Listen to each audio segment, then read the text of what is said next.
এ আমার যুবক বাবারা, আমার মুরব্বী বাবারা, এ আমার পর্দার মা বোনেরা, মুসলমান বাবারা, আল্লাহ ও আমার মুসলমান বাবারা, ও আমার মুসলমান মা বোনেরা, আজকে মুসলমান সন্তানদের চেহারার দিকে তাকাইলে কলিজা ফাটিয়া যায়। আজকে মুসলমান মা বোনদের চেহারার দিকে তাকাইলে কলিজা ভাঙ্গিয়া যায়। তোমাদের জন্য কি আমার নবী এত কষ্ট করছেন? জনাবে মুহাম্মদ রাসূলুল্লাহ সাল্লাল্লাহু আলাইহি ওয়াসাল্লাম তোমার জন্য আমার জন্য হীন এমন কোনো কষ্ট নাই যেই কষ্ট করেন নাই। তুমি কি বুখারীর মধ্যে রওয়ায়াত দেখো না, আব্দুল্লাহ ইবনে মাসউদ রাদিয়াল্লাহু আনহু নবী আলাইহিস সালাতু ওয়াস সালাম হেরেমের মধ্যে নামাজরত অবস্থায় ছিলেন। আবু জাহেল বলতে আছে, তোমাদের মধ্যে কে এমন আছো মুহাম্মদ যখন সেজদার মধ্যে পড়বে অমুক গোত্রের পচা উটের নারী বুড়ি তার মাথার উপর কে চাপাইয়া দিতে পারবা? এক কাফের বলতেছে আমি পারবো। নবী আলাইহিস সালাতু ওয়াস সালাম যখন সেজদার মধ্যে পড়িয়া গেলেন, ওই উটের পচা নারী বুড়ি আমার নবী আলাইহিস সালাতু ওয়াস সালাম মাথার উপরে চাপাইয়া দিছে। আব্দুল ইবনে মাসউদ বলেন, আমি দেখতেছিলাম কিন্তু কিছু করার নাই, আমার সেই শক্তিও নাই যে আমি কিছু করব, কিন্তু সহ্য করতে পারতেছিলাম না। কেউ একজন ফাতেমা রাদিয়াল্লাহু তাআলাকে খবর দিছে তোমার বাবার অবস্থা এরকম। ফাতেমা রাদিয়াল্লাহু তাআলা ছোট বাচ্চা, সে আসিয়া বাবার এই অবস্থা দেখার পরে তার কলিজার মধ্যে কেমন লাগছে, বাবাই পড়িয়া আছে, উটের পচা নারীর নিচে পড়িয়া আছে, মাথা তুলতে পারে না। ফাতেমা রাদিয়াল্লাহু তাআলা কষ্ট করিয়া কোন রকমের সেই উটের নারী বুড়ি যখন সরাবার পরে নবী আলাইহিস সালাতু ওয়াস সালাম মাথা উঠাইলেন। এ মুসলমান বাবারা, আমার যুবক বাবারা, আমার নবী এত কষ্ট করছে, সেই নবীর সুন্নাত কেন মানো না? তোমার সে আমার সে বড় বদনসিব কপাল পরা কেউ হইতে পারে না। জনাবে মুহাম্মদ রাসূলুল্লাহ সাল্লাল্লাহু আলাইহি ওয়াসাল্লাম শিয়াবে আবু তালেবের মধ্যে একদিন নাই, 2 দিন নাই, 3 বছর অবরুদ্ধ অবস্থায় ছিলেন। কাফেররা এক গ্লাস পানির ব্যবস্থা করে নাই, কোনো কিছু বিক্রিও করতো না। গাছের পাতা খাইছেন, ছাগলের বড়ির ন্যায় পায়খানা করছে। এ আমার মুসলমান বাবা, তোমরা কি জানো না সেই মুসলমানদের সাথে মহিলা মুসলমানরাও ছিল, তাদের সাথে তাদের বাচ্চারাও ছিল। না খাইতে খাইতে বুকের দুধ শুকিয়ে গেছে। বাচ্চারা যখন বুকের মধ্যে টান মারছে, দুধ না পাওয়ার কারণে ঠাট্টা মারিয়া চিল্লান দিছে। তারপরে ইমান ছাড়ে না, ইসলাম ছাড়ে নাই। বাচ্চাগুলি ক্ষুধার তাড়নায় না খাইতে খাইতে কঙ্কাল হয়ে গেছে, হাড্ডি সার হয়ে গেছে, কিন্তু বাবা মা ইসলাম ছাড়ে নাই, ইমানও ছাড়ে নাই।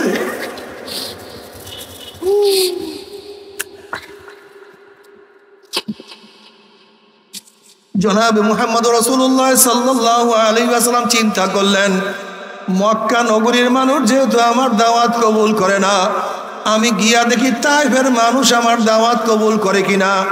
জনাবে মুহাম্মদ রাসূলুল্লাহ সাল্লাল্লাহু আলাইহি ওয়াসাল্লাম তাইফের লিডারদের কাছে গিয়ে দাওয়াত দেওয়া শুরু করছে।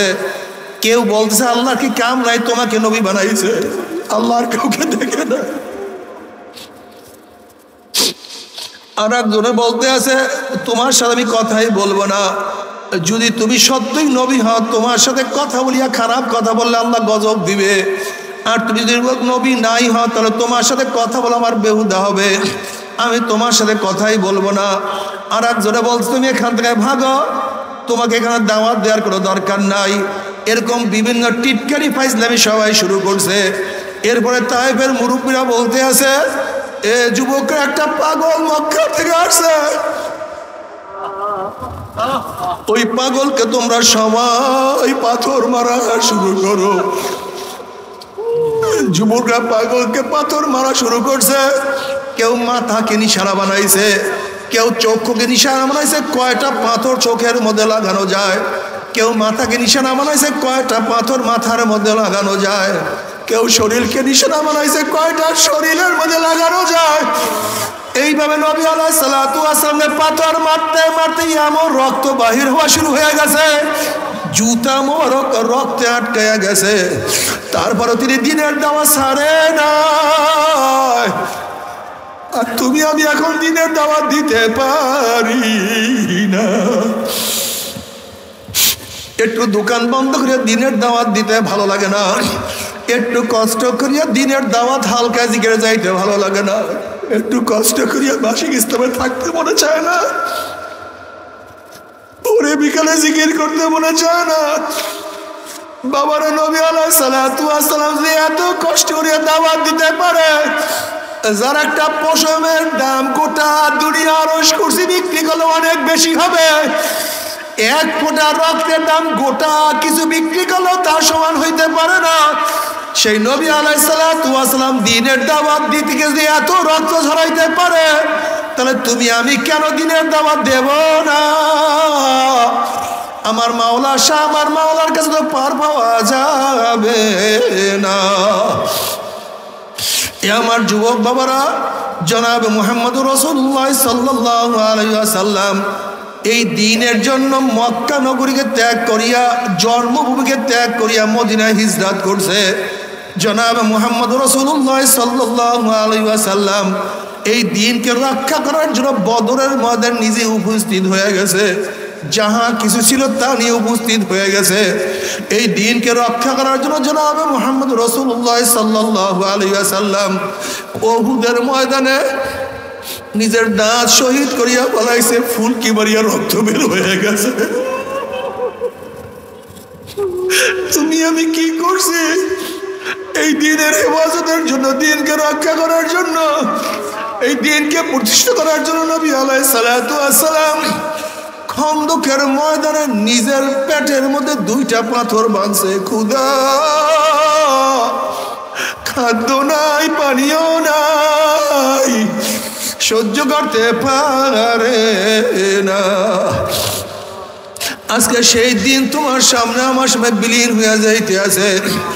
আজকে আমি নামাজ পড়ি, আমার ছেলে নামাজ পড়ে না, আমি নামাজ পড়ি, আমার মেয়ে নামাজ পড়ে না, আমি নামাজ পড়ি, আমার ভাই নামাজ পড়ে না। আল্লাহ তুমি মাফ করিয়া দাও। ঘরের মধ্যে আমি একা নামাজি, আর কেউ নামাজি না। তোমার একার সেজদা আমার মাওলায় খুশি হবে না। আল্লাহ, ও আমার যুবক বাবারা, আমার মুরব্বী বাবারা, যেই সমস্ত মুসলমানরা আমার বয়ান শুনতে আসো, বাবার তুমি কি দেখো নাই গোটা দুনিয়ার মধ্যে সাহাবায়ে কেরাম রিদওয়ানুল্লাহি তাআলা আলাইহিম আজমাইনদের শরীর মোবারক কারণটা কি? তাদের বাড়ি তো মক্কায়, তাদের বাড়ি মদিনা, তাদের বাড়ি আরবে। গোটা দুনিয়ার মধ্যে তাদের শরীর কেন পাওয়া যায়? দুনিয়ার মধ্যে কেন ছড়ায়া পড়ছে? আর কিছু না, এই কলেমার দাওয়াত দেওয়ার জন্য, দ্বীনের দাওয়াত দেওয়ার জন্য গোটা দুনিয়ার মধ্যে ছড়ায়া পড়ছে। আমার মাওলার দ্বীন কিভাবে বিজয় করা যায়, কিভাবে সমস্ত মানুষকে নামাজি বানানো যায়, কিভাবে সমস্ত মানুষকে কলেমা পড়ানো যায়। আজকে তোমার মধ্যে আমার মধ্যে দাওয়াত নাই। আমার মাওলা তো তোমাকে আমাকে মোহাব্বত করবে না। আল্লাহ, তোমার তুমি কি দেখো না শাহজালাল ইয়ামানি রহমাতুল্লাহ আলাইহি, তার বাড়ি তো ইয়ামানে, সৌদির পাশে, ওমানের কাছে। এত দূর থেকে শাহজালাল ইয়ামানি রহমাতুল্লাহ আমাদের দেশে কেন আসছেন? শাহ মাকদুম রহমাতুল্লাহ কেন আসছেন? শাহ ফরান রহমাতুল্লাহ কেন আসছেন? হাজারো আল্লাহর ওলিরা আমাদের দেশে কেন আসছেন? এখানে ব্যবসা করার জন্য আসেন নাই, ক্ষমতা নেওয়ার জন্য আসেন নাই। তারা বাড়ি ঘর, টাকা পয়সা সব কিছু ত্যাগ করে আসছেন আমার মাওলার দ্বীনের জন্য, মাওলার দ্বীনের প্রেমে পড়িয়া। হে মুসলমানের দলেরা, হে আমার মুসলমান বাবারা, আমার মা বাবা বোনেরা, সেই দিন তোমার সামনে আমার সামনে বিলীন হইয়া যাইতে আছে। তুমি আমি দিনকে ধরিয়া না রাখি, দিনের দাওয়াত না দেই, কিয়ামতের মাঠে নবীর সামনে কেমনে উঠবা, সাহাবাদের সামনে কেমনে উঠবা, এই শাহজালাল ইয়ামানির সামনে কেমনে উঠবা? কোন মুখ নিয়ে উঠবা?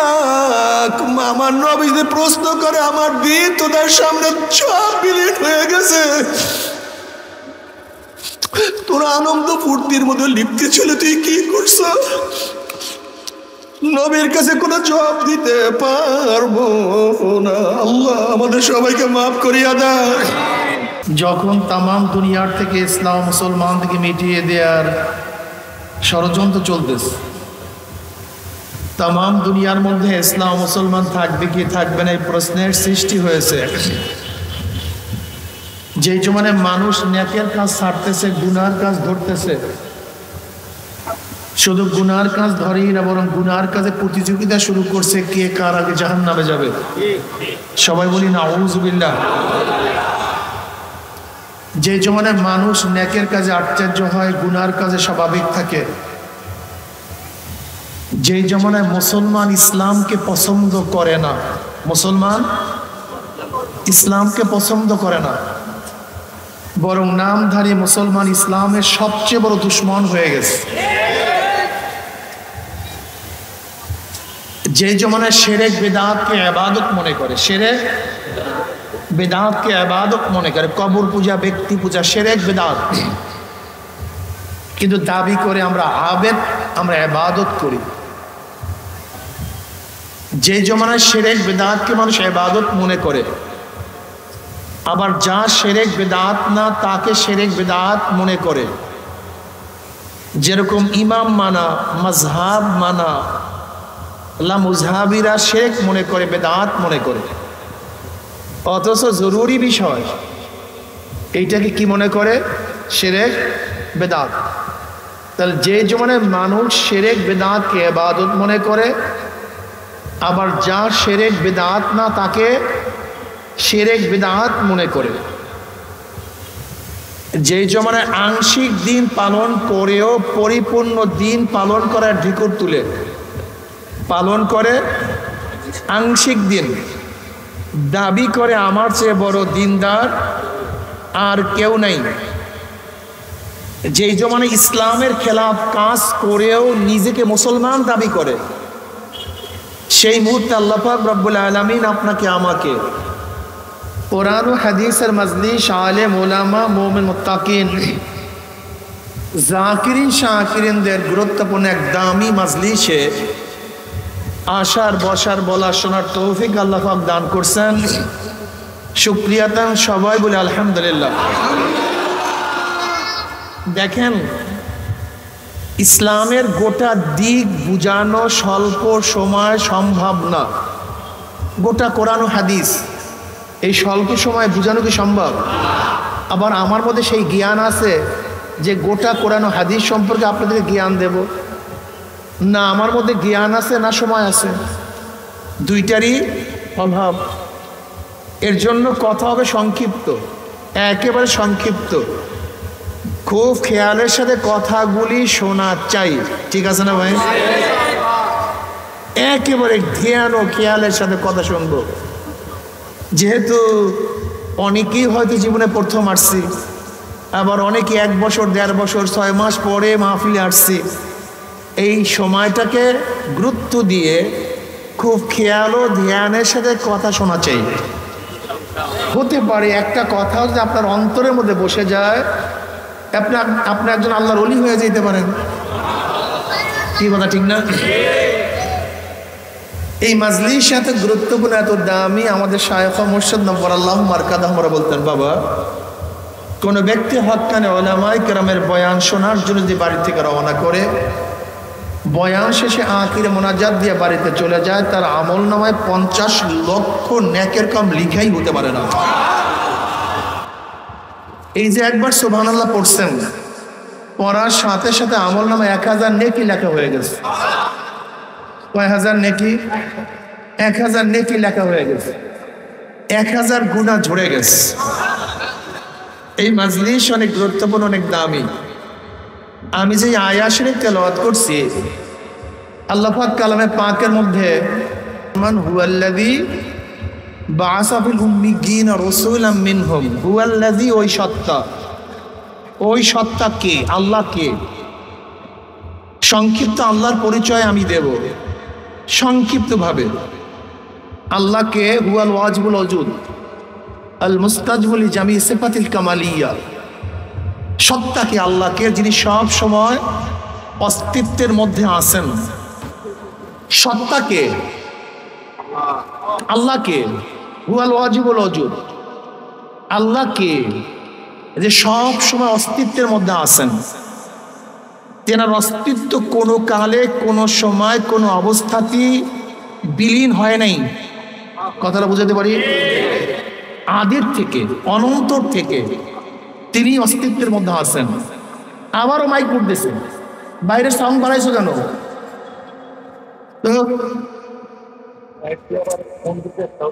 কমায়া দাও, বাড়াইছো কেন? ব্যাস এইভাবে রাখেন। আপনি আর দ্বিতীয়বার আল্লাহর রাস্তে মোড়ামুড়ি করবেন না, আমার জেহেনটাকে নষ্ট করিয়েন না, বয়ান শেষ হয়ে যাবে।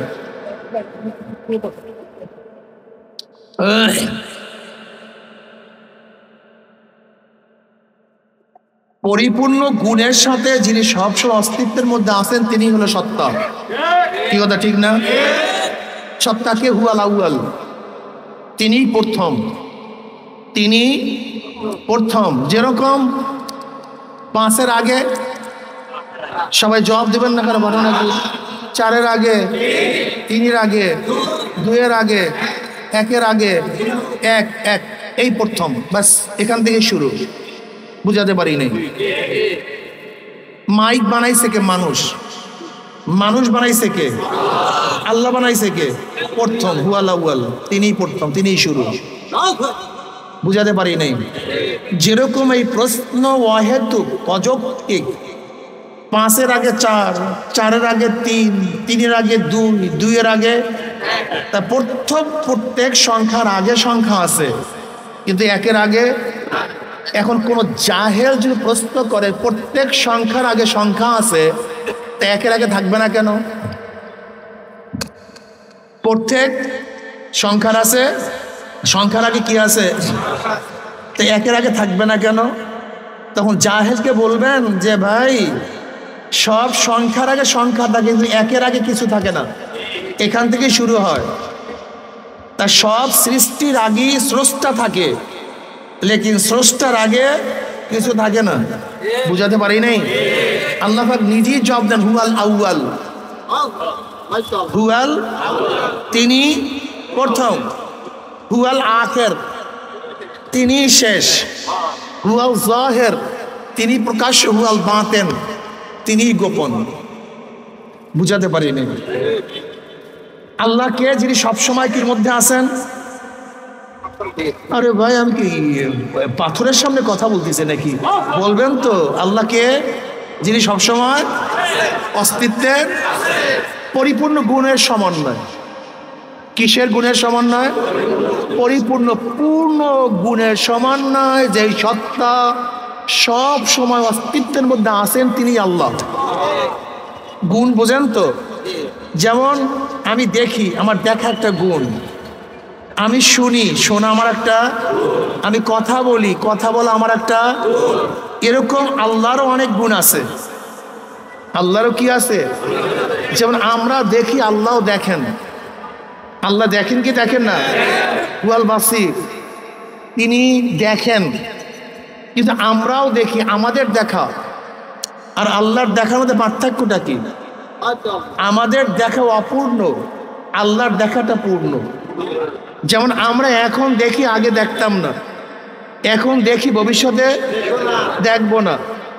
আলোতে দেখি, অন্ধকারে দেখি না। বুড়া হইলে, অন্ধ হয়ে গেলে আর আল্লাহ পাক রব্বুল আলামিন আগেও দেখছেন, এখনো দেখেন, ভবিষ্যতেও দেখবেন। তিনি অন্ধকারেও দেখেন, আলোতেও দেখেন। তাই আমাদের দেখাটা অপূর্ণ, আর আল্লাহ পাকের দেখাটা। একসাথে বলেন না কিন্তু সবাই। কথা না বললে কিন্তু আমি ক্লাস করব, আমি সুটুপ দিয়ে চলিয়ে যাবো, এরকম বয়ান আমি করতে পারি না। আমি এখন পড়াবো আপনাদেরকে। আপনার সবাই আমার ছাত্র, আমি আপনাদের ওস্তাদ। কি মনে তো শুনেন না? অল্প সময় ছাত্র হন, ফায়দা হবে। আমরাও শুনি, আল্লাহও শোনেন। আল্লাহ পাকের একটা গুণ শোনা, আমরাও। কিন্তু পার্থক্যটা কি? আমরা কাছে শুনি, দূরের আওয়াজ শুনি না। আল্লাহ দূরেরটাও শোনেন। আমরা সজাগ থাকলে শুনি, ঘুমাইলে শুনি না। আল্লাহ পাক রব্বুল আলামিন সব অবস্থায় শুনেন, কথা ঠিক না? আল্লাহ শোনাটা কেমন?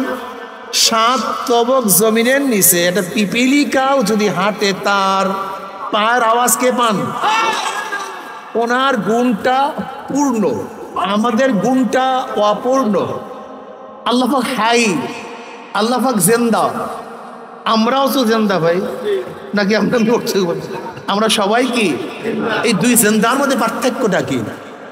আমরা এখন জিন্দা, একসময় জিন্দা ছিলাম না। এখন জিন্দা আছে, একসময় জিন্দা। কিন্তু আমার মাওলা কেমন জিন্দা? আগেও, এখনো, আবারও। বাস, তার অস্তিত্ব কখন কোনো অবস্থাতেই বিলীন হয় না।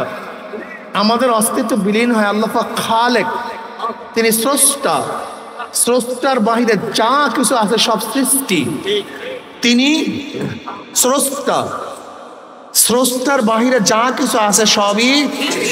যে জাহেলরা বলে স্রষ্টা বলতে কেউ কিছু নেই, আমি জাহেলকে প্রশ্ন করব, জাহেল, আমি তোমাকেই প্রশ্ন করি, তুমি স্রষ্টা না সৃষ্টি? যে নাস্তিকরা স্রষ্টাকে মানে না, স্রষ্টার অস্তিত্বকে স্বীকার করে না, সেই জাহেলকে প্রশ্ন করেন, গাধাকে প্রশ্ন করেন, গাধা তুমি স্রষ্টা না সৃষ্টি? ওই গাধায় কি বলবে? সে স্রষ্টা। কি বলবে? তা যেখানেই সৃষ্টি আছে সেখানেই স্রষ্টা আছে। স্রষ্টা ব্যতীত, স্রষ্টা ব্যতীত, খতিব ব্যতীত খুতবা হয় না, কাতেব ব্যতীত কেতাবাত হয় না। কি কথা ঠিক না?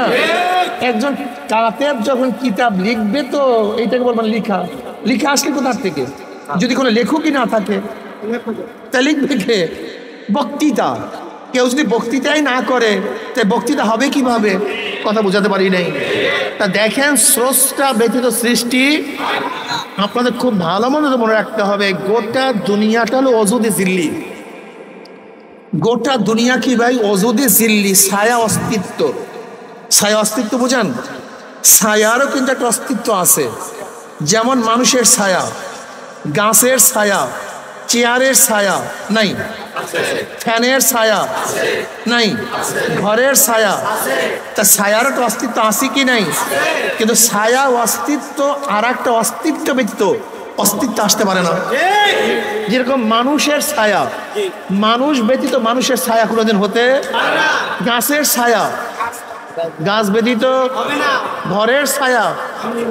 তা দেখেন, ছায়ার একটা অস্তিত্ব আছে, কিন্তু ছায়ার অস্তিত্ব আর একটা অস্তিত্ব নির্ভরশীল।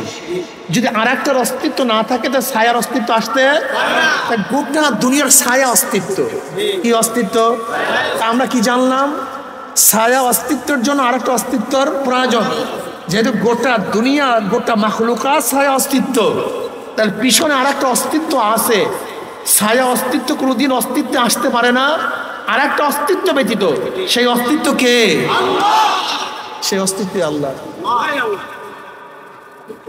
আপনাকে মনে রাখতে হবে, লাজেম মালজুম।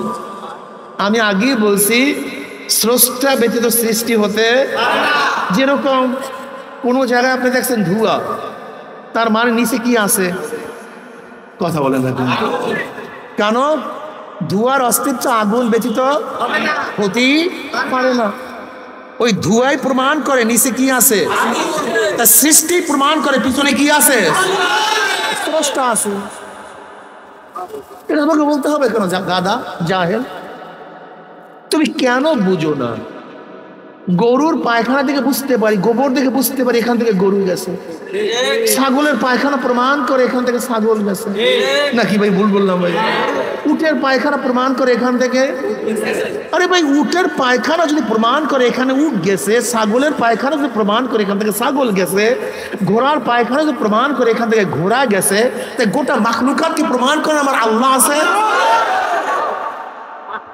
সহজ জিনিসকে কঠিন করো কেন?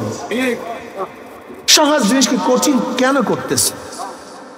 তুমি দেখো, এরকম হাজারো জিনিস আমার মাওলা রব্বুল আলামিন তোমার সামনে আমার সামনে ঘুরায় করায়, কিন্তু তুমি অনুভব করতে পারো না, তুমি দেখো না। আমরা সবাই হাওয়া টান দিছি, হাওয়া কেউ দেখছেন কোনোদিন? কিন্তু হাওয়া তো কাজ করতেছে, হাওয়ার কাজ, ঠিক না? এই তোমার পেট ব্যথা করে, ঘটনাকে পেট ব্যথা করে কেন? তুমি কি দেখছো পেট ব্যথার লাল না সাদা না কালো, উঁচা না বেটে? তোমার মধ্যে যে মাওলা পাক রব্বুল আলামিন পেট ব্যথা সৃষ্টি করে তোমাকে না দেখাইয়া গড়াগড়ি করাইতে পারলেন, তোমাকে বেহুশ করিয়া ফেলাইতে পারলেন, অত বিশ্বাস করো আমার মধ্যে পেট ব্যথা আছে, মাথা ব্যথা আছে, দেখো না, কিচ্ছু করো না। কি কথা ঠিক না? কিন্তু বিশ্বাস করো না পেট ব্যথা। কেন বিশ্বাস করো? তোমার আচরণ, তোমার কানুন, তোমার নিয়ম বুঝা দিছে নিশ্চিত তোমার মধ্যে কোন একটা জিনিস ঘটতেছে, তোমার চেহারা প্রমাণ করতেছে, যদিও দেখি না, কিন্তু তোমার চেহারা প্রমাণ করতেছে তোমার অবস্থা খারাপ। কি কথা ঠিক না? যদি তোমার মধ্যে গোপনে পেট ব্যথা দিয়ে আল্লাহ তোমাকে মরাইতে পারে, কাঁদাইতে পারে, গড়াগড়ি করাতে পারে, তা আমার মাওলা পাক রব্বুল আলামিন গোপন থাকিয়ে সবকিছু করতে পারে না? এতটুকু বোঝো না কেন? হুয়াল ওয়াজিবুল ওজুব, তার অস্তিত্ব সব সময় আছে। দেখো আল্লাহকে নিয়ে কিছু মানুষ ভাগ হয়ে গেছে। স্রষ্টাকে কিন্তু অনেকেই বিশ্বাস করে, হিন্দুরা কিন্তু স্রষ্টাকে বিশ্বাস করে না, খ্রিস্টানরাও করে, ইহুদিরাও করে, বৌদ্ধরাও করে, স্রষ্টাকে কিন্তু বিশ্বাস করে, কিন্তু স্রষ্টার মান অনুযায়ী বিশ্বাস করে না। বুঝাতে পারিনি? যেরকম খ্রিস্টানরা স্রষ্টাকে বিশ্বাস করে, কিন্তু একজন না, তিনজন। কয়জন? তারা কি মনে করে? মারিয়াম আলাইহিস সালাতু ওয়াস সালাম স্ত্রী আল্লাহর, আর জাত সবসময় জাত হয়। কলা গাছের গোড়া থেকে কি বের হয়? বাঁশের গোড়া থেকে কি বের হয়? মানুষের জন্মে কি হয়? তা আল্লাহর জন্মে যে হবে সে কি হবে? তাদের ধারণা যেহেতু জাত থেকে জাতই বের হয়, তা মারিয়াম যেহেতু আল্লাহর স্ত্রী, নাউজুবিল্লাহ, আর তার থেকে বের হয়েছে ঈসা, তাহলে সে কি হবে? সে আল্লাহ হবে। এটা ওদের ধারণা, এটা ওদের এই জাহেলদের ধারণা। দেখেন, খুব ভালো মতো বুঝবেন, বোঝার চেষ্টা করবেন। এই পাক ভারত উপমহাদেশ ব্রিটিশরা 200 বছর শোষণ, 200 বছর না, 10-15 বছর কম আছে, ধরে না সামথিং, প্রায় 200 বছর ক্ষমতায় থাকার পরে, শোষণ করার পরে ওরা টার্গেট নিয়েছিল গোটা পাক ভারত উপমহাদেশের সমস্ত মানুষকে খ্রিস্টান বানায় ফেলাবে, সবকে খ্রিস্টান বানাবে। এর জন্য ব্রিটিশ থেকে, রোমের থেকে বড় বড় খ্রিস্টান পাদ্রীদেরকে এনে এনে তারা দাওয়াতি কাজ করত। যেহেতু ক্ষমতায় ছিল কারা? ব্রিটিশ। এর জন্য জামে মসজিদে খ্রিস্টান পাদ্রীদেরকে বয়ান করা এটা অত্যাবশ্যক ছিল। বয়ান করতে হবে, বয়ান দিতে হবে। এখন কি করো মুসলমান? কোনো উপায় নেই।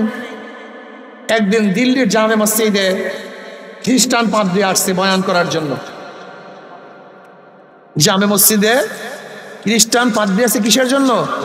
বয়ান করে, নসিহত করার জন্য। এখন সবাই বসতে বাধ্য, বয়ান শুরু করছে। এবার বয়ানের টপিকসটা কি ছিল? এ ভাই, আপনার নাম কি? বলে আমার নাম আব্দুল্লাহ। বলে আপনার বাবার নাম? বলে আব্দুর রহমান।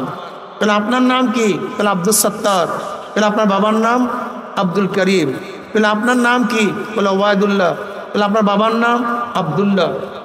বলে আচ্ছা, আপনাদের কেউ বাবা ছাড়া একজনও নাই? বুঝতে পারিনি। খ্রিস্টান পাদ্রী কি প্রশ্ন করছে? আপনার কি বাবা ছাড়া একজনও নাই? প্রত্যেকেরই বাবা আছে? বলে হ্যাঁ, বাবা আছে। বলে দেখেন, বাবা ছাড়া যেহেতু কেউ নাই, সবাইরই বাবা আছে। এখন আমি প্রশ্ন করতে চাই, সবাই যেহেতু বাবা ছাড়া না, তা ঈসার বাবা কে? কে প্রশ্ন করছে? কি প্রশ্ন করছে? ঈসার তা বাবা ছাড়া যদি কেউ নেই, ঈসার তো একজন বাবা থাকবে। ঈসার একজন বাবা থাকবে না? ঈসার বাবা কে বলেন?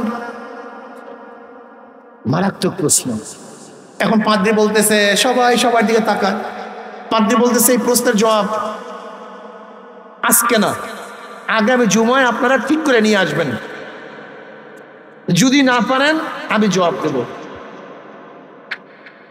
এবার মুসলমানরা বলতেছে পাদ্রী সাহেব আগামী জুমার দরকার নাই, এই জুমাই বলে দেন যে ঈসার বাবাকে। এখন পাদ্রী বলতেছে কথা একেবারে সহজ, আপনারা কেন বুঝেন না, কেন বুঝাতে পারি না? যেহেতু বাবা ছাড়া কেউ নাই, নিশ্চয়ই ঈসাও বাবা ছাড়া হয় নাই, সে ঈসার বাবা আল্লাহ। সহজ কথা। এখন একজন মুসলমান দাঁড়ায় বলছে পাদ্রী সাহেব সম্মানের সাথে প্রশ্ন করতে চাই, ঈসার বাবা তো আল্লাহ। হ্যাঁ। বলে ঈসার বাবার সন্তান কয়জন? বলে ঈসার বাবার সন্তান কয়জন? বলে একজন। বলে আশ্চর্য, আমি আব্দুল্লাহর সন্তান 10টা আর ঈসার বাবার সন্তান মানে একটা। ঈসার বাবা আমার চেয়েও দুর্বল, যে আমার চেয়েও দুর্বল হয় সে আপনার খোদা হতে পারে, আমার খোদা হতে পারে না। ওই যে পাদ্রী ভাগছে, আর কোনোদিন আসে নাই। বলে আমার সন্তান 10টা আর ঈসার বাবার সন্তান মাত্র এত কমজোর, ঈসার বাবা এত কমজোর, কথাটা বুঝতে পারি না। পাদ্রী ভাগছে। দেখেন আল্লাহ পাক রব্বুল আলামিন যদি আকলের মধ্যে জ্ঞান না দান করেন, সহি বুঝ না দান করেন, একবার যদি আকল পরিবর্তন হয়ে যায় তাহলে তার আর উপায় নেই। এর জন্য মাওলার কাছে বারবার দোয়া করতে হয়, খুব কঠিন মাসালা। ইহুদিরাও আল্লাহকে মানে, স্রষ্টা মানে, কিন্তু ওজায়েরকে তার সন্তান মানে, ওজায়ের ইবনুল্লাহ। এই হিন্দুরা স্রষ্টা মানে, কিন্তু কিভাবে মানে? তারা বলে স্রষ্টা একজন আছে, কিন্তু সমস্ত ক্ষমতার মালিক তিনি নন। ক্ষমতা ভাগ হয়ে গেছে। ক্ষমতা কি হয়ে গেছে? ভাগ হয়ে গেছে। যেরকম প্রাইম মিনিস্টার একজন আছেন, তার মন্ত্রণালয় ভাগ করে দেন, একা দেশ চালাতে পারে না। এক এক বিভাগের দায়িত্ব একজনের, পানির দায়িত্ব একজনের, বনের দায়িত্ব একজনের, এজিডির দায়িত্ব একজনের, বিদ্যুতের দায়িত্ব একজনের, শিক্ষার দায়িত্ব আরেকজনের। এরকম যেরকম প্রাইম মিনিস্টার আছে, তার মন্ত্রণালয় ভাগ না করা পর্যন্ত দেশ শাসন করতে পারে না, ঠিক আল্লাহ একজন আছেন, তাকে আমরা মানি, লেকিন আল্লাহর কাছে সমস্ত ক্ষমতা নাই, ক্ষমতা ভাগ হয়ে গেছে। কি হয়ে গেছে? ক্ষমতা। তারা কি বলে? বিদ্যা বুদ্ধি দেওয়ার ক্ষমতা সরস্বতীর কাছে। এর জন্য আমরা সরস্বতীকে পূজা করি। আপনি হিন্দুর কাছে প্রশ্ন করবেন, ভাই হিন্দু তুমি সরস্বতীকে পূজা করো কেন? সে বলবে কি, আমি যদি সরস্বতীকে পূজা করে সন্তুষ্ট করতে পারি তাহলে বিদ্বান হয়ে যাব। হিন্দুকে প্রশ্ন করেন, ভাই তুমি গণেশকে কেন পূজা করো? সে কি বলবে, ধনী বানানো এবং না বানানোর ক্ষমতা গণেশের কাছে। যদি আমি গণেশকে শ্রদ্ধা নিবেদন করে আরাধনা করে সন্তুষ্ট করতে পারি, আমি কি হয়ে যাব? ধনী হয়ে যাব। ভাই তুমি কালীকে কেন পূজা করো?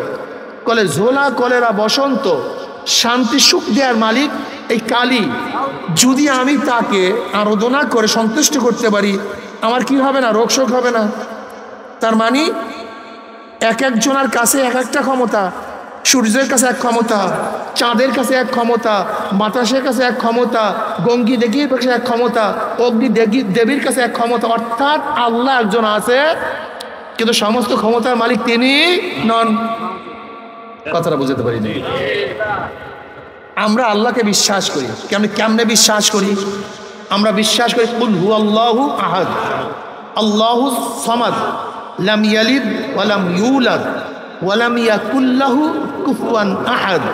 আল্লাহকে একক, জন্ম দেন নাই, জন্ম নেন নাই, সমাদ, বেনিয়াজ, বেপরোয়া, সমস্ত ক্ষমতার মালিক একচ্ছত্র তিনি, অন্য কেউ না। বুঝাতে পারিনি? ঠিক হিন্দুদের এই বিশ্বাস থেকে আমাদের মুসলমানদের মধ্যে কিছু জাহেলদের মধ্যে বিশ্বাস চলে আসছে যে জান্নাত নেওয়ার মালিক আমার গুরু, আমার পীর, সুস্থ করার মালিক আমার পীর, জাহান্নাম থেকে বাঁচাবার মালিক আমার পীর। এর জন্য তারা নামাজের কাছে যায় না, আল্লাহকে সেজদা করে না, ওই ব্যক্তিকে সেজদা করে। আল্লাহর সামনে মাথা নত করে না, ওই ব্যক্তির সামনে মাথা নত করে। তাদের ধারণা কি? যেরকম হিন্দুদের ধারণা এদের ধারণার মধ্যে কোনো পার্থক্য নাই। এর জন্য দেখবেন তারা একেবারে ওই হিন্দুদের মতো পিছনে এরকম ফিরিয়া ফিরিয়া যায়, এরকম মাথা নত করে কবরকে সিজদা করে, ওই একই আকীদা, একই বিশ্বাস। আল্লাহ আমাদের সবাইকে মাফ করে দেন। আর আমরা বিশ্বাস করি জান্নাতে নেওয়ার মালিককে, জাহান্নাম থেকে বাঁচাবার মালিককে, হেদায়েতের মালিককে, গোমরাহ করার মালিককে। এখানে কার কোনো হাত নাই। আল্লাহর বাহিরে কোন নবী, কোন রসুল, কোন ওলির কোনো ক্ষমতা নেই। আমাদের বিশ্বাস কি? খোদ জনাবে মুহাম্মদ রাসূলুল্লাহ সাল্লাল্লাহু আলাইহি ওয়াসাল্লাম ইচ্ছা করলেই, তিনি ইচ্ছা করলেই কাউকে জান্নাত থেকে বাঁচায়া জান্নাতে নিতে পারেন না, জাহান্নাম থেকে বাঁচায়া জান্নাতে নিতে পারেন। খোদ জনাবে মুহাম্মদ রাসূলুল্লাহ সাল্লাল্লাহু আলাইহি ওয়াসাল্লাম ইচ্ছা করলেই কাউকে জাহান্নাম থেকে বাঁচায়া জান্নাতে নিতে পারে। এই বিশ্বাস রাখিয়েন, এই বিশ্বাস রাখিয়েন।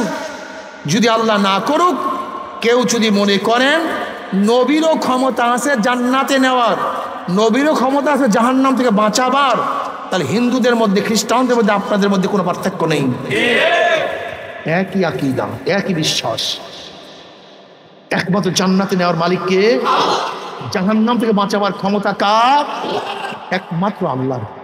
দেখেন নবী আলাইহিস সালাতু ওয়াস ইচ্ছা করলেই যদি কাউকে জাহান্নাম থেকে বাঁচায়া জান্নাতে নিতে পারতেন, তা আবু তালেবকে পারলেন না কেন? আবু তালেব, আমার নবীর ইতিহাস লিখবে আর আবু তালেবের নাম সেখানে আসবে না, এরকম কোনো ঐতিহাস দুনিয়াতে যায় নাই। আবু তালেবের নাম আসতেই হবে। আপনি কি জানেন শিয়াবে আবু তালেবে নবী আলাইহিস সালাতু ওয়াস 3 বছর অবরুদ্ধ ছিলেন, তখন আবু তালেব তার সাথীত্ব ছাড়েন নাই। আবু তালেব আমার নবী আলাইহিস সালাতু ওয়াস সালামের বাঁচাবার জন্য, তাকে বাঁচাবার জন্য ঢাল হিসাবে দাঁড়ায় যাইতেন, হাজারো কাফের বেঈমানদের অত্যাচার সহ্য করতেন, এত মহব্বত করতেন। আল্লাহ পাক নিজেই স্বীকৃতি দেন, ইন্নাকা লা তাহদি মান আহবাবতা। হে নবী, আপনি যাকে মহব্বত করেন ইচ্ছা করলেই আপনি তাকে হেদায়েত দিতে পারবেন না। হেদায়েতের মালিক কে? আল্লাহ। তাহলে নবী আসছেন কেন? কেন প্রেরণ করা হয়েছে? হুয়াল্লাযী বাআসা বিল উম্মিয়্যিনা রাসূলাম মিনহুম ইয়াতলু আলাইহিম আয়াতিহি ওয়া ইউযাক্কিহিম ওয়া ইউআল্লিমুহুমুল কিতাবা ওয়াল হিকমা ওয়া ইন কানু মিন ক্বাবলু লাফি যালালিম মুবিন। নবী আসছেন রাহনুমাই করার জন্য, মুর্শিদ। নবী কি? মুর্শিদ মানি পথ প্রদর্শক, পথ প্রদর্শক। এইটা জান্নাতের পথ, এইটা জাহান্নামের পথ, এইটা হালাল, এইটা হারাম, এইটা ফরজ, এইটা ওয়াজিব, এইটা সুন্নাত, এইটা মুস্তাহাব। এই রাহনুমাই করার জন্য আসছেন, পথ প্রদর্শন করার জন্য আসছেন, জান্নাতের পথ দেখাবার জন্য আসছেন। কথাটা বুঝাতে পারি না। তা বলছেন হুজুর নবী কি সুপারিশ করবেন না? করবেন, 1000 বার করবেন, 1 কোটি বার করবেন, কোনো সন্দেহ নাই। আপনি কি জানেন কিয়ামতের ময়দান অবস্থাটা কি হবে? আল্লাহু আকবার। জনাবে মুহাম্মদ রাসূলুল্লাহ সাল্লাল্লাহু আলাইহি ওয়াসাল্লাম তিনি সুপারিশ করবেন, তিনি হাউজে কাউসারের পানি পান করাবেন, তিনি মিজানের কিনারায় থাকবেন, তিনি পুলসরাতের গোড়ায় থাকবেন। বুখারীর মধ্যে রওয়ায়াত আসছে, নবী আলাইহিস সালাতু ওয়াস সালাম বললেন কিয়ামতের ময়দানে আমার উম্মতেরা আমাকে 3 জায়গায় খোঁজ করিও। কোন জায়গায়? হাউজের কিনারায় খোঁজ করিও। নবী আলাইহিস সালাতু ওয়াস সালাম হাউজে কাউসারের কিনারায় থাকবেন, তিনি ডাকবেন, আয় আমার উম্মতেরা, আমি তোদেরকে 1 পেয়ালা হাউজে কাউসারের পানি পান করায় দেব। মান শারাবা লাম ইয়াজমা আবাদা, যেই ব্যক্তি 1 পেয়ালা হাউজে কাউসারের পানি পান করবে 50,000 বছরের মধ্যে আর কোনোদিন পানি পয়সা লাগবে না। নবী আলাইহিস সালাতু ওয়াস সালাম বলেন আমার উম্মতেরা মিজানের কিনারে আমাকে খোঁজ করিও। আমার নবী মিজানের কাছে থাকবে, পাল্লার কাছে থাকবে, তার উম্মতদেরকে ওজন দেওয়া শুরু করবে। যখনই কোনো গুনাহ মাফা শুরু করবে অমনি আমার নবী সুপারিশ করবে, মাওলা গুনাহটাকে মাফ দিও না। যখনই কোনো নেক বাদ দেওয়া শুরু করবে, আল্লাহ নেকিটাকে বাদ দিও না। কিয়ামতের ময়দানে আল্লাহ পাক কি বলবেন আমার নবীকে? সাল তুতা ইশফা তুশাফা। আমার নবী আমার কাছে চান, আমার কাছে চান, আপনি যা চাইবেন আমি আপনাকে তা দিয়া দেব। ফালতুতা। আপনি সুপারিশ করুন, যে সুপারিশ করবেন আমি সেই সুপারিশ কবুল করব। নবী কি করবেন? কবুল কে করবেন? জান্নাতের জন্য সুপারিশ কে করবেন? জান্নাতে দিবেন কে? জাহান্নাম থেকে বাঁচাবার সুপারিশ কি করবেন? জাহান্নাম থেকে বাঁচাবেন কে? হলত মলত করিয়েন না। নবীর কাজ নবীকে করতে দেন, আল্লাহর কাজ আল্লাহকে করতে দেন। বুঝাতে পারেন? আমার নবীর কাজ সুপারিশ করা, কবুল করার কাজ কাজ বাস করে জ্ঞান নাই তো। আল্লাহ তো কইয়াই দে সাল তুতা ইশফা তুশাফা, সান দেব, সুপারিশ করা কবুল করবো, সমস্যা কি? আমার নবী আলী সালাতু ওয়াস সালাম ফরমান, আমি পুলসিরাতের কিনারায় দাঁড়ানো থাকবো। বুখারীর মধ্যে দীর্ঘ এক রওয়ায়াত আছে। নবী আলাইহিস সালাতু ওয়াস সালাম পুলসিরাতের কিনারায় দাঁড়ানো, তার উম্মতরা পাড়ি দিয়ে আসে, যা আব্দুল্লাহ যা, যা আব্দুর রহমান যা, যা আব্দুল সত্তার যা, রহিমা খাতুন চলিয়া যা। আমার নবী পুলসিরাতের কিনারায়, আমার নবী আলাইহিস সালাতু পুলসিরাতের কিনারায় দাঁড়ানো থাকবে। আমার নবীকে দেখার সাথে সাথে উম্মতের মধ্যে আনন্দর ঢেউ খেলবে। আমার নবী আছে। এ আমার যুবক বাবারা, আমার মুরব্বী বাবার, পর্দালে মা বোনেরা, আমার নবী মুর্শিদ, আমার নবী পথ প্রদর্শক। যারা নবীর কথা মানবা, নবীর কথা অনুযায়ী চলবা,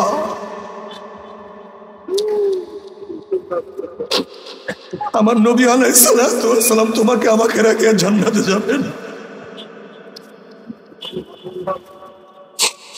এ আমার যুবক বাবারা, আমার মুরব্বী বাবারা, এ আমার পর্দা মা বোনেরা, মুসলমান বাবারা, আল্লাহ ও আমার মুসলমান বাবারা, ও আমার মুসলমান মা বোনেরা, আজকে মুসলমান সন্তানদের চেহারার দিকে তাকাইলে কলিজা ফাটিয়া যায়। আজকে মুসলমান মা বোনদের চেহারার দিকে তাকাইলে কলিজা ভাঙ্গিয়া যায়।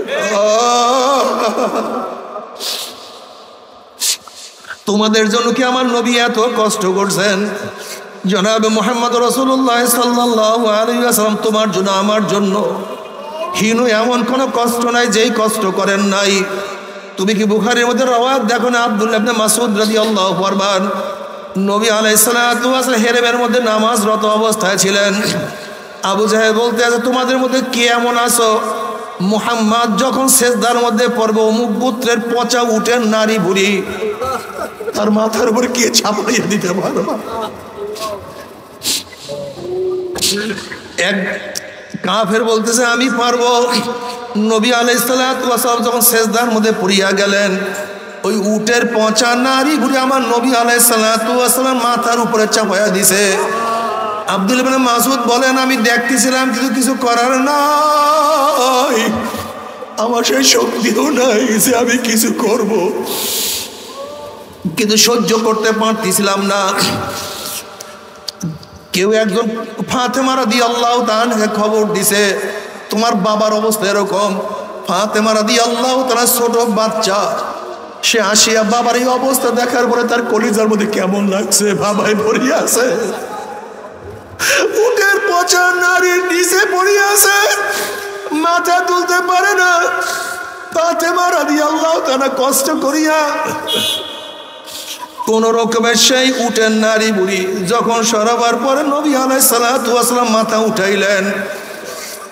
এ মুসলমান বাবারা, আমার যুবক বাবারা, আমার নবী এত কষ্ট করছে, সেই নবীর সুন্নাত কেন মানো না?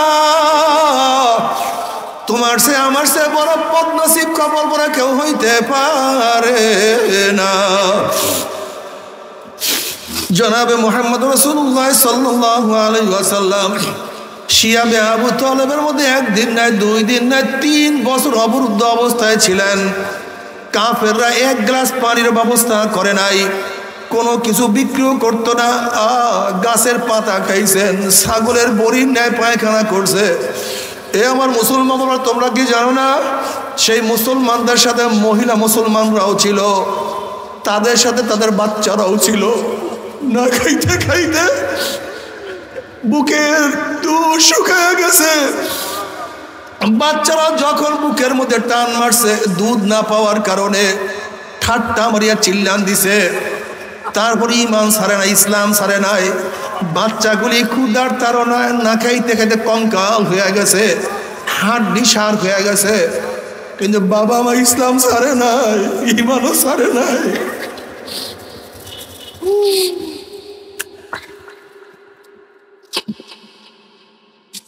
জনাব মুহাম্মদ রাসূলুল্লাহ সাল্লাল্লাহু আলাইহি ওয়াসাল্লাম চিন্তা করলেন, মক্কা নগরীর মানুষ যেহেতু আমার দাওয়াত কবুল করে না, আমি গিয়া দেখি তাইফের মানুষ আমার দাওয়াত কবুল করে কিনা।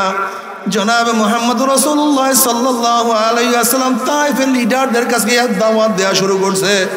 কেউ বলতেছে আল্লাহর কি কাম নাই, তোমাকে নবী বানাইছে, আল্লাহর কাউকে দেখে না। আর একজনে বলতে আছে তোমার সাথে আমি কথাই বলবো না, যদি তুমি সত্যই নবী হও তোমার সাথে কথা বলিয়া খারাপ কথা বললে আল্লাহ গজব দিবে, আর তুমি যদি নবী নাই হও তাহলে তোমার সাথে কথা বলা আমার বেহুদা হবে, আমি তোমার সাথে কথাই বলবো না।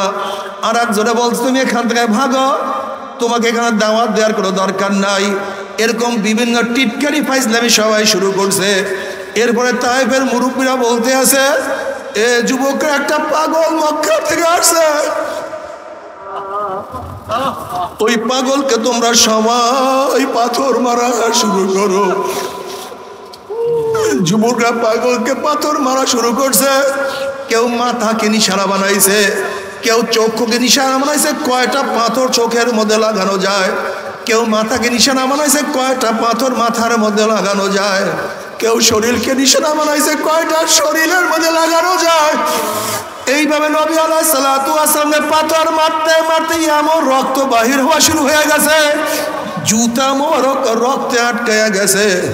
তারপরে তিনি দিনের দাওয়াত ছাড়ে না। আর তুমি আমি এখন দিনের দাওয়াত দিতে পারি না,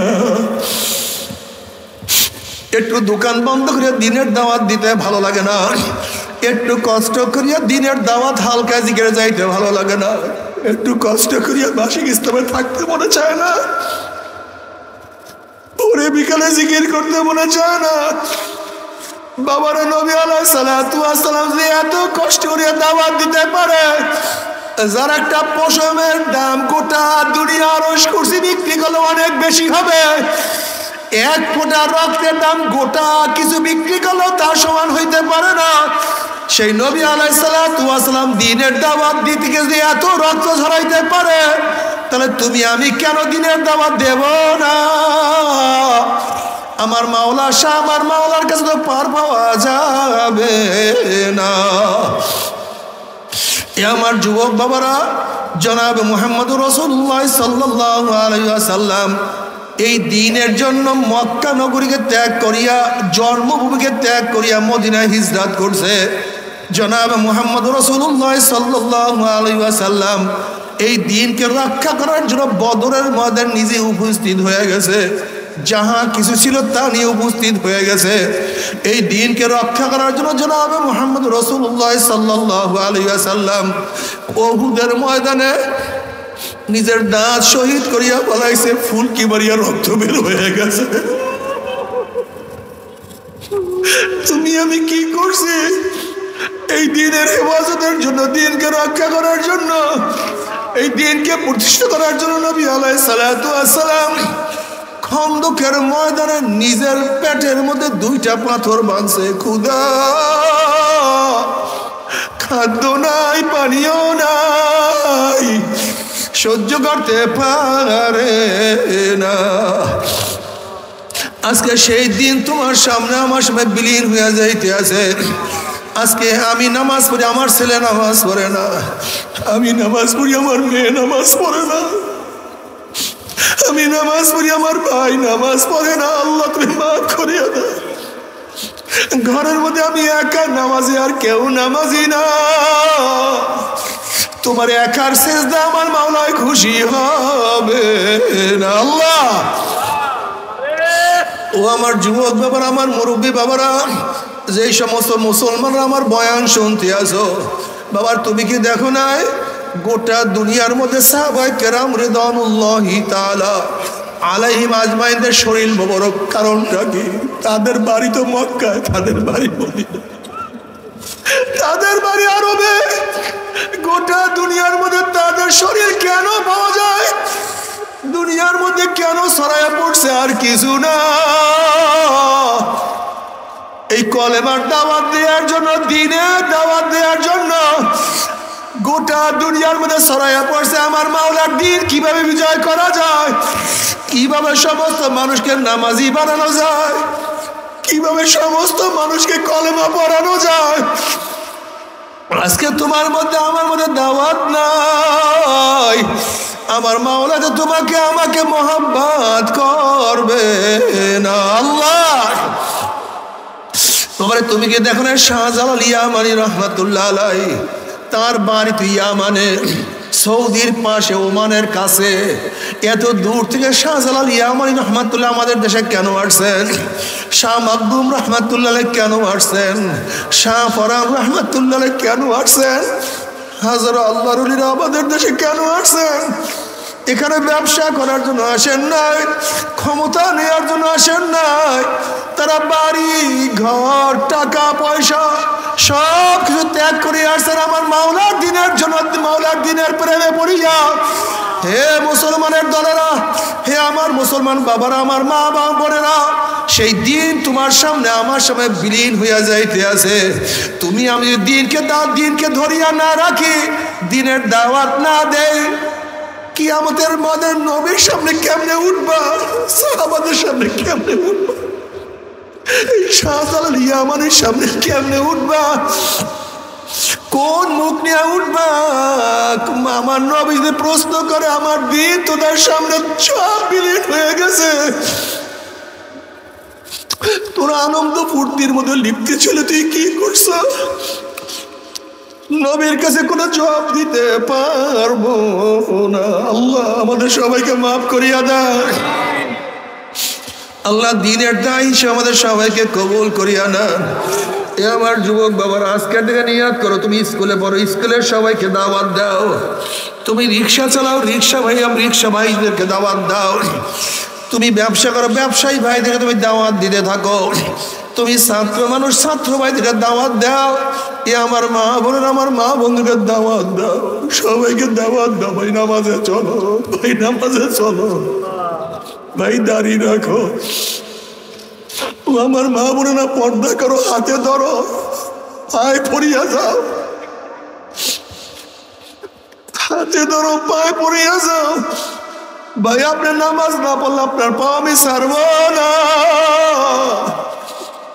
আপনি মাওলাকে সিজদা না দিয়া পারবেন না। আল্লাহ এইভাবে কলিজার ব্যথা নিয়া, কলবের ব্যথা নিয়ে সবাইকে দাওয়াত দেয়া শুরু করো, হালকা ছাড়িও না।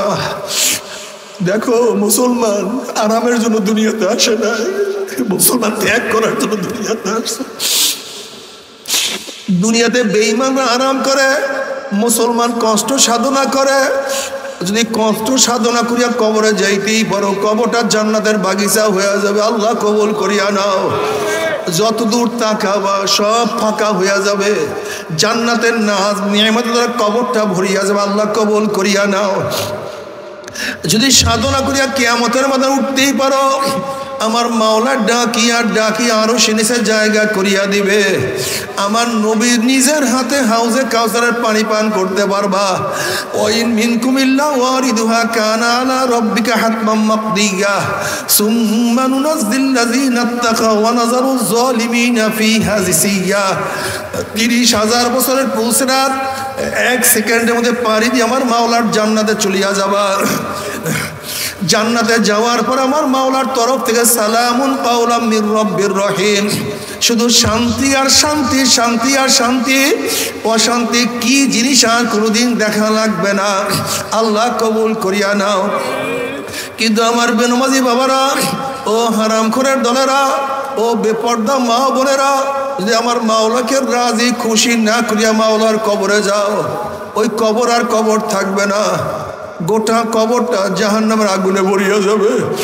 কোন কোন কবরের দুই পাশের মাটি এত জোরে চাপ মারবে, চাপের সরে এক পাথরের হাঁটি আর এক পাথরে লাগাইয়া ফেলাইবে। আল্লাহ মাফ করিয়া দাও।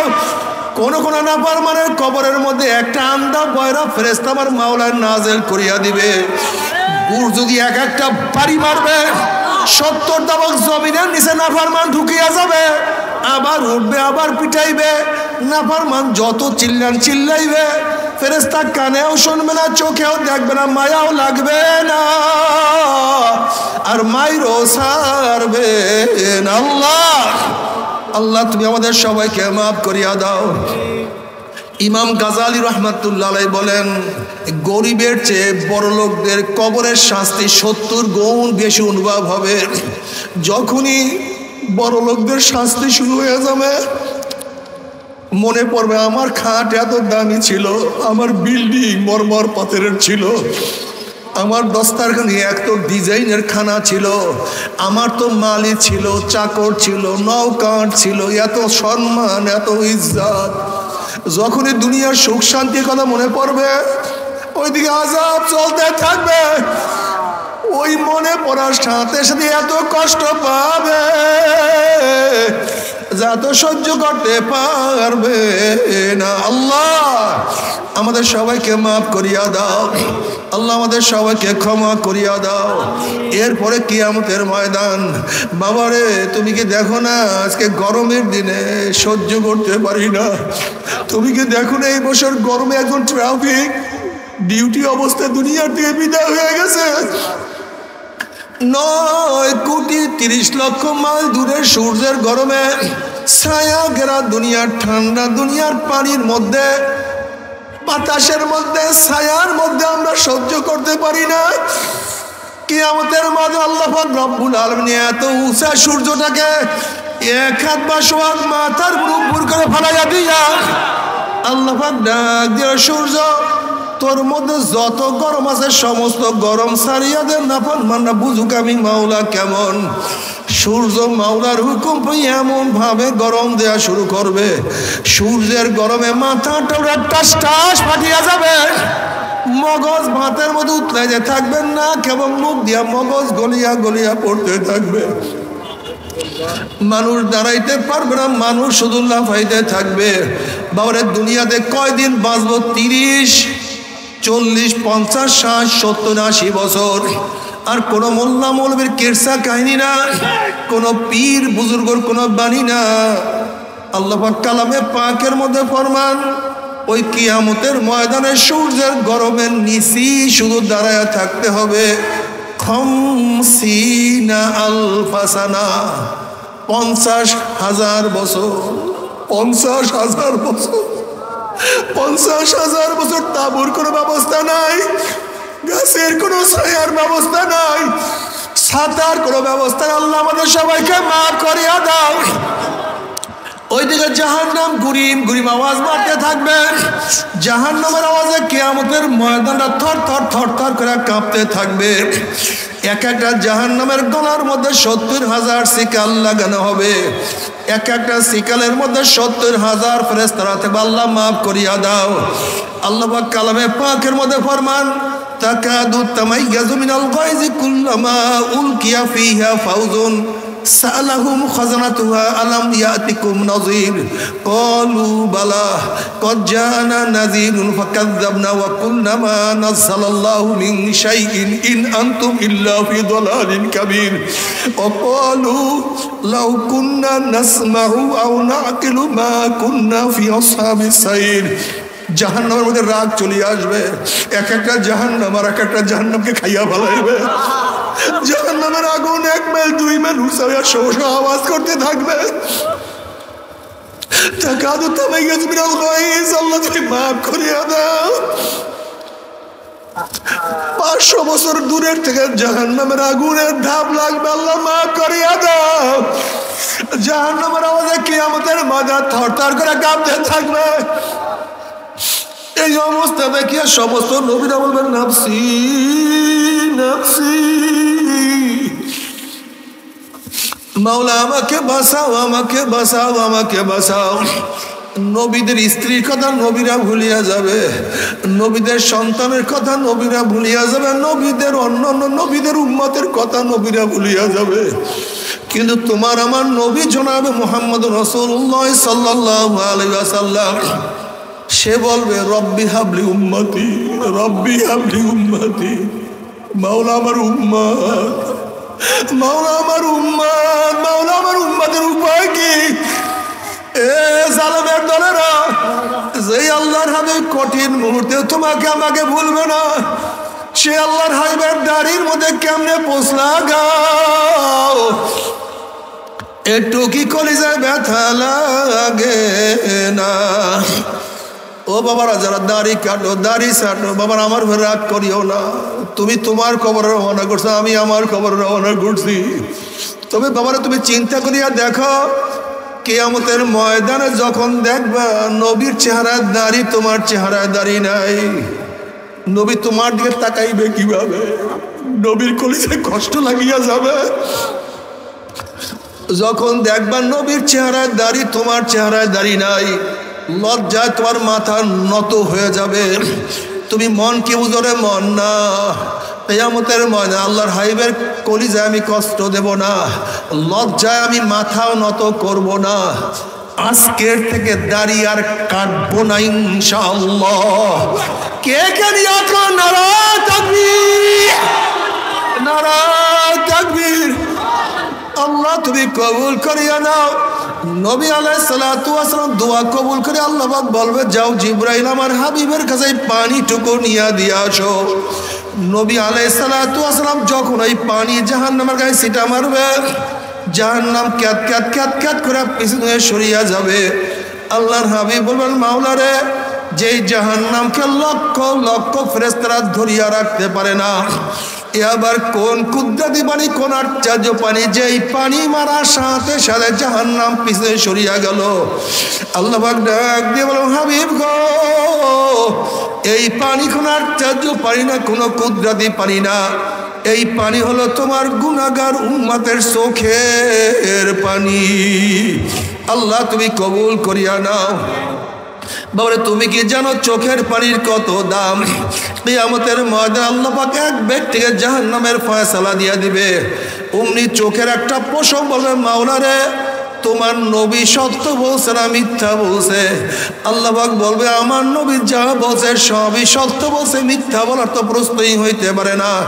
তখন চোখের পশম বলবে, মাওলা রে, তোমার নবীর ঘোষণা, মান বাকা মিন খাশিয়াতিল্লাহি হারামাল্লাহু তিলকাল আইনা আলান নার, যেই চক্ষু তোমার ভয়ে জাহান্নামের ভয়ে কাঁদবে, সেই চোখের উপরে তুমি জাহান্নামের আগুন হারাম করিয়া দিবা। আমি চোখের পশম সাক্ষী দিতে আছি, তোমার এই বন্দার নামাজের দাঁড়াইয়া কত কান্না কানছে, রুকুতে গিয়া কত পানি ঝরাইছে, সেজদায় পড়িয়া কত মাটি ভিজাইছে, ওয়াজ নসিহাতে বসিয়া কান্দিয়া কান্দিয়া কত বুক ভাসাইছে। এরপরেও তুমি তাকে কিভাবে জাহান্নামের ফয়সালা দিলা? অমনি আমার মাওলা বলবে, জিবরাইল, গোটা কিয়ামতের ময়দানে মানুষকে এলান করিয়া দে, জানাইয়া দে, অমুকের ছেলে অমুককে আল্লাহ পাক রব্বুল আলামিন শুধুমাত্র চোখের একটা পশমের সাক্ষীর কারণে আমার মাওলা মাফ করিয়া দিছে। আল্লাহ আল্লাহ তুমি বাহানা করিয়া তোমার বান্দাকে মাফ করবা, ওই বাহানার মধ্যে আমাদেরকেও ফালাইয়া দিও, ওই বাহানার মধ্যে আমাদেরকেও ফালাইয়া দিও, কোন রকমের মাফ করিয়া দিও, কোন রকমের ক্ষমা করিয়া দিও।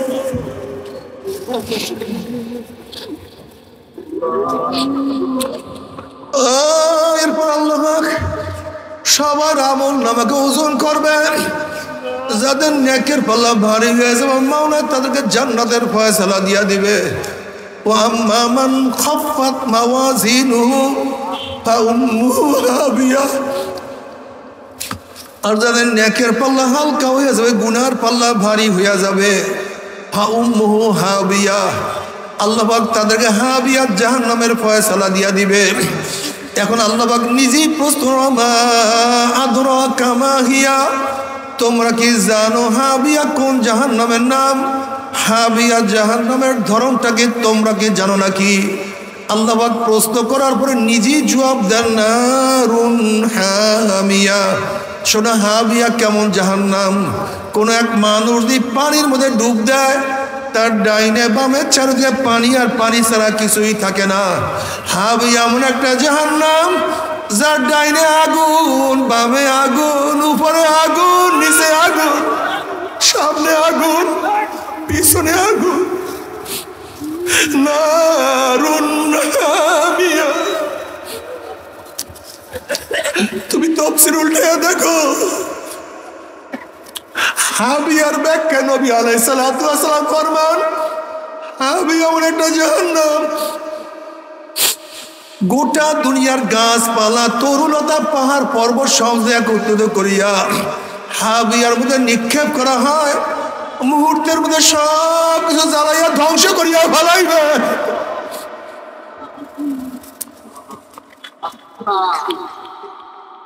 বাবারা সহ্য করতে পারবি না, ওই আযাব তো কেউ সহ্য করতে পারবো না।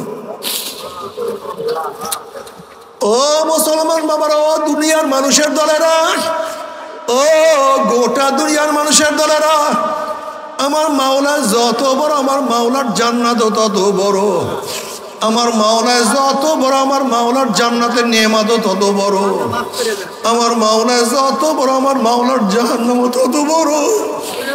আমার মাওলা যত বড়, আমার মাওলার জাহান্নামের শাস্তি তত বড়। আল্লাহ মাফ করিয়া দাও। জাহান্নাম লোকের গাঢ় চামড়া 42 গজ মোটা হইয়া যাবে। পড়তে পড়তে জাহান্নামীরা পড়তে পড়তে 42 গজ মোটা চামড়া পুরিয়া শরীর থেকে আলাদা হইয়া যাবে। আমার নতুন চামড়া উঠিয়া যাবে। বাবারে সহ্য করতে পারবি? ওই আযাব তো কেউ সহ্য করতে পারে সব কাজ, ওই আযাব তো কেউ সহ্য করতে পারবো না। আল্লাহ, হ্যাঁ চুপ করেন। তবে আমার মুসলমান মোমেন বাবারা, সবাই মনে চায় গুনার থেকে ফিরিয়া নেক আমল করিয়া মাওলার জান্নাতে সবাই যাইতে মনে চায়। গুনাহ নিয়া মাওলার জাহান্নামে কাউরে কিন্তু যাইতে মনে চায় না। কিন্তু কেনই বা আমরা নেক আমল করতে পারি না? কেনই বা গুনার কাম ছাড়তে পারি না? ওই শয়তান আল্লাহর কাছে কসম করছে, ওই শয়তান আল্লাহর কাছে কসম করছে, মাওলা যে আদমের জন্য আমি চিরতরে জাহান্নামী হয়ে গেছি, ওই আদম সন্তানদেরকে আমি জাহান্নামে না নিয়ে ছাড়বো না। আমি তোমার জাতে পাকের কসম খেয়ে বলতেছি, ওদেরকে সবাইকে আমি জাহান্নামে নিয়ে যাব। আমার মাওলা বলছে, শয়তান তুই আমার আদম সন্তানকে যদি ধাক্কাইতে ধাক্কাইতে ধাক্কাইতে ধাক্কাইতে জাহান্নামের কিনারায় নিয়ে যাও, আর ওই কিনারার থেকে আমার বান্দা আমাকে ডাক দেয়, আল্লাহ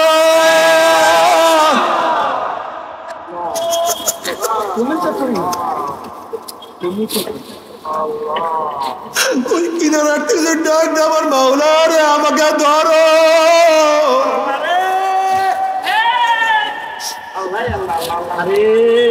আমার বান্দার ডাক দাওয়াত দিতে দেরি, আমি মাওলাকে হাত ধরতে দেরি করব।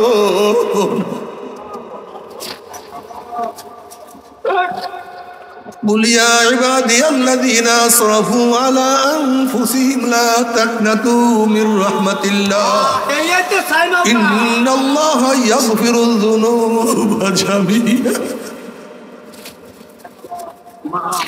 বাবারে, মাওলা তোমার দিকে আমার দিকে তাকায় রয়েছে। আব্দুল্লাহ আমাকে ডাক দে, আব্দুল্লাহ আমার কাছে ক্ষমা চা, আব্দুল্লাহ আমাকে চেষ্টা কর।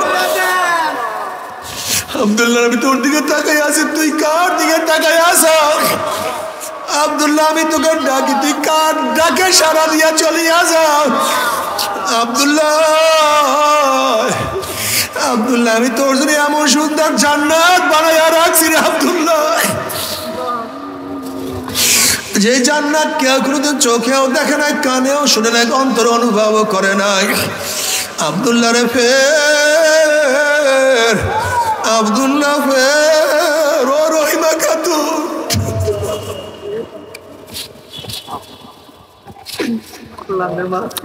তোরা কি আমি মাওলার পথ ধরবি না? আমি মাওলাকে কি তোরা ডাক দিবি না? উদউনি আস্তাজিব লাকুম, বান্দা আমাকে ডাক দে, আমি তোদের ডাকে সাড়া দেব।